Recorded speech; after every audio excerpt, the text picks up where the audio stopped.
अस्सलाम वालेकुम एवरीवन, मेरा नाम शुमाइज़ा इकबाल है और मैं एक क्लिनिकल साइकोलॉजिस्ट हूँ। उम्मीद है आप सब लोग खैरियत से होंगे। आज की वीडियो का टॉपिक है ओसीडी, मतलब कि ऑब्सेसिव कंपल्सिव डिसऑर्डर। ओसीडी को हम वहम और वसवसों की बीमारी भी कहते हैं। हमारी पॉपुलेशन के 2 to 3% इस बीमारी का शिकार है। ऑब्सेसिव कंपल्सिव डिसऑर्डर, जैसा कि नाम से वाजिया है कि इस बीमारी के दो हिस्से होते हैं, एक ऑब्सेशंस और दूसरी कंपल्शंस। ऑब्सेशंस वो होती हैं जो कि इमेजेस की सूरत में हमें सोचें आ रही होती हैं और ये सोचें इस हद तक ज़्यादा होती हैं कि इससे हमें घबराहट हो रही होती है।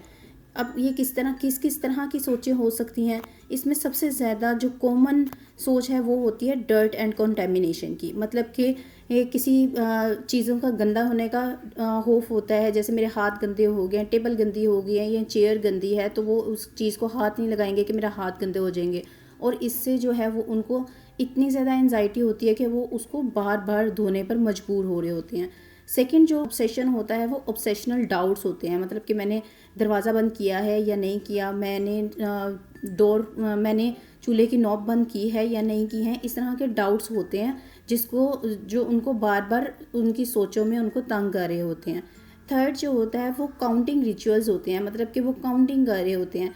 और इसके बाद आता है रिलीजियस थॉट्स के बारे में। उनको कुछ लोग होते हैं, उनको रिलीजियस वे में जो है वो सोचें आ रही होती हैं कि मैंने कुरान मजीद को पढ़ना था, मैंने उसको हाथ लगाना था, या इस तरह की बहुत सी रिलीजियस वे में उनको थॉट्स आ रही होती हैं। अब ये तो होगी ऑब्सेशंस जो सोचें आ रही हैं, हमें भी सोच आती है, किसी को भी सोच आ रही है। अगर डर्ट होने की मुझे फील हो रहा है कि मेरे हाथ गंदे हो गए, ये मेरे जहन में एक सोच आई है, तो बिल्कुल इसी तरह से उनको भी सोच आती है। लेकिन उनको सोच आने के साथ साथ उनको बहुत ज़्यादा घबराहट और एंजाइटी हो रही होती है। उस एंजाइटी को कम करने के लिए वो कंपल्शंस करते हैं। जैसा कि डर्ट का कंटेमिनेशन है तो वो बार बार हाथ धोएंगे। अगर वो उनको ऑब्सेशनल डाउट्स हैं तो वो बार बार जाके दरवाजे को चेक करेंगे, नॉब को चेक करेंगे कि मैंने बंद किया है या नहीं किया। काउंटिंग रिचुअल्स है तो वो आधे में जाकर वो दोबारा काउंटिंग शुरू करेंगे कि नहीं, मैं भूल गया था, मुझे मैंने काउंटिंग शायद ठीक से नहीं की, या रिलीजियस वे में उनकी जो है वो कंपल्शंस हो रही होंगी। ये लोग अगर डर्ट कंटेमिनेशन है, मैं जैसे एक एग्जांपल को ही आगे लेकर चलती हूँ, तो उसमें अगर वो हाथ धो रहे हैं तो वो बार बार हाथ धोएंगे और दिन का बहुत सा हिस्सा इसे ही हाथ धोने में ज़ाया कर देंगे। इतना ज़्यादा होगा कि उनकी स्किन ख़राब हो जाएगी। एक बार हाथ धोएंगे तो उनको एंजाइटी होगी कि नहीं, मेरे हाथ सही से नहीं धुले। दूसरी बार धोएंगे, 3 बार धोएंगे, इवन के 10-10 बार एक ही वक्त में हाथ धो रहे होंगे। और टाइम ड्यूरेशन के लिहाज से देखें तो आधा घंटा वो वहीं के वहीं करें, लेकिन उनको टाइम का एहसास नहीं होगा कि मैं काफ़ी देर से इधर मौजूद हूँ। बस वो अपनी एंजाइटी का लेवल कम कर रहे होंगे। साबुन उनके बहुत जल्दी ख़त्म हो रहा होता है, उनकी स्किन ख़राब हो रही होती है, लेकिन उनको इन चीज़ों से कोई फ़र्क नहीं पड़ रहा होता। तो ये कंपल्शंस होती हैं जो कि वो अपनी जो सोचें उनको आ रही होती हैं उनको लोअर डाउन करने के लिए, अपनी एंजाइटी को कम करने के लिए वो कंपल्शंस कर रहे होते हैं। अब हम ये देखते हैं कि ओसीडी किन किन वजूहात की वजह से हो सकती है। इसकी भी 2 वजूहात होती हैं, जेनेटिक्स और लाइफ स्ट्रेसर्स। जेनेटिक्स मतलब कि आपके फैमिली में किसी को इशू है, फादर है, मदर है, या ददियाल ननियाल, इन लोगों में से किसी को इशू है तो आप में भी ओसीडी की प्रॉब्लम हो सकती है।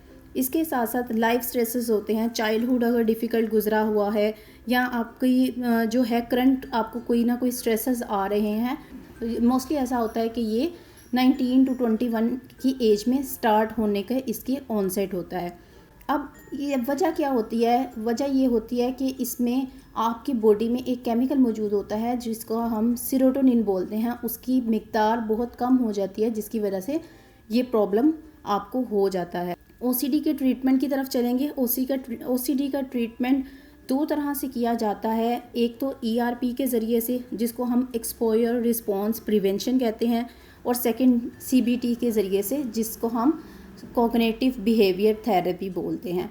ओसीडी की शिद्दत बताती है कि आपको मेडिकेशन की ज़रूरत है या नहीं है। समटाइम्स मेडिकेशन से स्टार्ट करना पड़ता है और फिर आपको थोड़े अरसे के बाद आपको थेरेपी की ज़रूरत होती है। समटाइम्स सिर्फ़ और सिर्फ थेरेपी से भी काम चल जाता है, या समटाइम्स इन दोनों को साथ साथ लेकर चलना पड़ता है कि मेडिकेशन और थेरेपी के साथ साथ दोनों को डील करना पड़ता है। मतलब कि ये आपकी सिवियरिटी लेवल बताएगा कि आपने ट्रीटमेंट किस तरह से लेना है या आपको ट्रीटमेंट की किस तरह से ज़रूरत है। ईआरपी हम किस तरह से करते हैं, इसमें हम मरीज़ को ये कहते हैं कि आपने अपनी हायरार्की बनानी है किसी भी चीज़ की को डील करने के लिए। जैसा कि अगर डर्ट एंड कंटेमिनेशन को लेते हैं, कोई भी मरीज़ है वो एक जगह पे बैठा हुआ है, उसको डर्ट एंड कंटेमिनेशन की ओसीडी है और वो ये कहता है कि मैं यहाँ टेबल गंदी है, क्योंकि इन लोगों को हर चीज़, ये सफाई का बहुत ज़्यादा ख्याल रखते हैं, अपने इर्द गिर्द की चीज़ों को बहुत ज़्यादा मेंटेन करने की कोशिश कर रहे होते हैं। तो वह बार बार उन जगहों को भी साफ़ कर रहे होते हैं कि यहाँ मिट्टी ना आ जाए, या उनको हल्का सा भी डस्ट कहीं नज़र आ जाए तो वो उसको बार बार, इवन कि हमें तो वो साफ़ लग रही होती है लेकिन वो उसको बार बार साफ़ कर रहे होते हैं। तो हम उनको ये कहते हैं कि आपने अपनी एंजाइटी, आपने जिन चीज़ों से आपको एंजाइटी होती है आपने उसकी हायरार्की बनानी है। मतलब कि इनिशियल काम हायरार्की से शुरू होगा कि मुझे अगर टेबल की जैसे एग्जांपल ले रहे हैं तो इसको अगर मौजूद है तो मुझे कितने फ़ीसद तक एंजाइटी होगी। या अगर हम ये कहते हैं कि डस्टबिन से, जैसे डस्टबिन को मैंने हाथ नहीं लगाना तो मुझे जो है ना एंजाइटी होगी, तो मैं उनसे ये पूछती हूँ कि अच्छा डस्टबिन के साथ आपको कितने फ़ीसद तक एंजाइटी है, तो वो कहते हैं कि मुझे 70 से 80% तक है।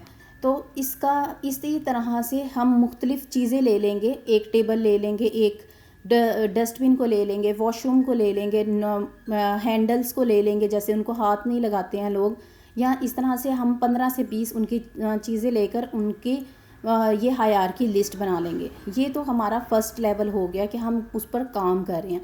अब इसके बाद ये चीज़ आती है, हमने इसको अरेंज कर लेना है उनकी एंजाइटी लेवल के लिहाज से। मतलब कि 0 से शुरू करना है, जो सबसे 10 से 20 या 20 से 30 लेवल होगा उसको सबसे ऊपर रखना है, और सबसे नीचे हमने उनकी हाई एंजाइटी को रखना है, जैसा कि 80, 90 या 100 पर जिनको बहुत ज़्यादा एंशियस हो रहे होते हैं उस लेवल को हमने सबसे एंड पर रखना है। अब हमने क्या करना है यहाँ, ये तो हमारा वो लेवल था जो हम काम कर रहे थे कि हमने अभी शुरू करना है। अभी हमने शुरू नहीं किया होता, सेकंड स्टेज आती है इसको शुरू करने की। 20 से 30% जिस चीज़ की एंजाइटी है वो टेबल को साफ़ करने की एंजाइटी है, तो उन्होंने क्या करना है, वहाँ बैठना है, टेबल डर्ट मौजूद है, उन्होंने उसको फ़ील करना है, उसको बैठ के वहाँ उनको एंजाइटी हो रही होगी लेकिन उन्होंने उस एंजाइटी में ही रहना है। जितनी देर तक वो एंशियस फ़ील कर रहे हैं वो उसका एक्सपोजर लेते रहेंगे। ये जो सेकंड स्टेज होती है वो एक्सपोजर लेने की होती है।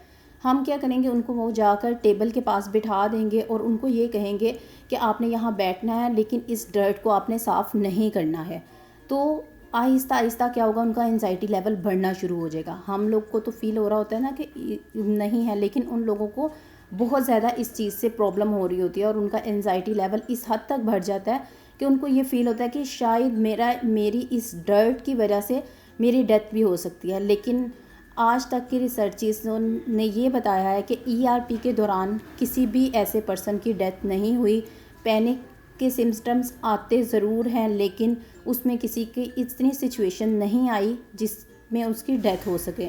तो एंजाइटी लेवल अगर आपका हाई हो भी रहा है, आपने उसको या एंजाइटी लेवल को डील करना है। उसमें हमने उनको रिलैक्सेशन एक्सरसाइजेस भी सिखाई हुई होती हैं और उसको हम साथ साथ लेकर चल रहे होते हैं। यहाँ एक और चीज़ मैं यहाँ बताती जाऊँ, ऐड करती जाऊँ कि कुछ लोग इस तरह होते हैं, जब हम उनको एक्सपोजर करवाते हैं ना तो वो अपने सेफ्टी बिहेवियर्स करना शुरू हो जाते हैं। जैसा कि मैंने उनको डर्ट के पास बिठाया और वो क्या करेंगे, इबादत करना शुरू हो जाएंगे या उधर उसकी तरफ नहीं देखेंगे, या इस तरह होगा कि वो किसी से पूछना शुरू हो जाएंगे कि हाँ ये मेरे हाथ गंदे हुए तो नहीं ना हुए। इस तरह ये जो इनके सेफ्टी बिहेवियर्स होते हैं ना, ये काम आपने नहीं करने हैं, क्योंकि बाद में उनके जहन में ये चीज़ आती है कि अच्छा मैंने ये सेफ्टी बिहेवियर किया था ना तो इस वजह से मुझे कोई प्रॉब्लम नहीं हुई। तो ये काम करने को आपने अवॉइड करना है। तो इसके बाद जो लास्ट लेवल आता है वो होता है रिस्पॉन्स प्रिवेंशन। मतलब कि आपने एक्शन को होते हुए रोकना है। अभी तक तो आपको एंजाइटी हो रही थी ना कि उसको देखकर, डर्ट को देखकर एंजाइटी हो रही थी, अब आपने उसके एक्शन को रोकना है। उनकी भरपूर कोशिश होगी कि अब मैं उठूं और उस चीज़ को साफ़ कर लूँ। आपने एक्शन बिल्कुल नहीं होने देना। शुरू में 5 से 10 मिनट एंजाइटी रहेगी, उसके बाद एंजाइटी का लेवल कम होना शुरू हो जाएगा और वो आहिस्ता आहिस्ता ख़त्म हो जाएगा। एक चीज़ को लेना है, उसको आपने काफ़ी दिन तक उसके साथ ही रहना है, यहाँ तक कि आपकी हैबिचुएशन हो जाए। जैसे हम कोई ये काम करते हैं ना, हमारा बॉडी हैबिचुअल हो जाती है।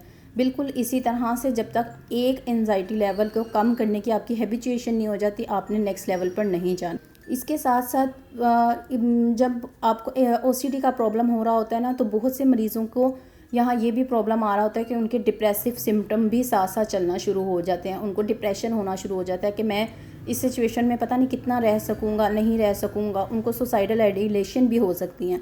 तो इस वजह से इसका इलाज जो है वो इनिशियल स्टेज पर ही करवाना ज़रूरी होता है, क्योंकि जैसे जैसे ज़्यादा होता जाएगा उनकी इस चीज़ से एंजाइटी लेवल भी बढ़ना शुरू हो जाएगा। जैसे पहले हाथ धोते थे, 2 बार धोते थे और उनको सुकून मिल जाता था। 1 साल या 2 साल के बाद वो हाथ धोएंगे तो उनको हो सकता है 8 बार धोना पड़े, 10 बार धोना पड़े और फिर उनको सुकून हो। इस वजह से अगर आप इसकी ट्रीटमेंट जल्द अज़ जल्द करवा लें तो वो बेहतर हो जाता है। उम्मीद करती हूँ आज की वीडियो आपको अच्छी लगी होगी। वीडियो अच्छी लगी है तो इसको लाइक और शेयर ज़रूर करें और चैनल को सब्सक्राइब करना ना भूलिएगा। इसके साथ ही मुझे इजाज़त दें। अपना बहुत सा ख्याल रखिएगा, दुआओं में मुझे याद रखिएगा। Take care. अल्लाह हाफिज़।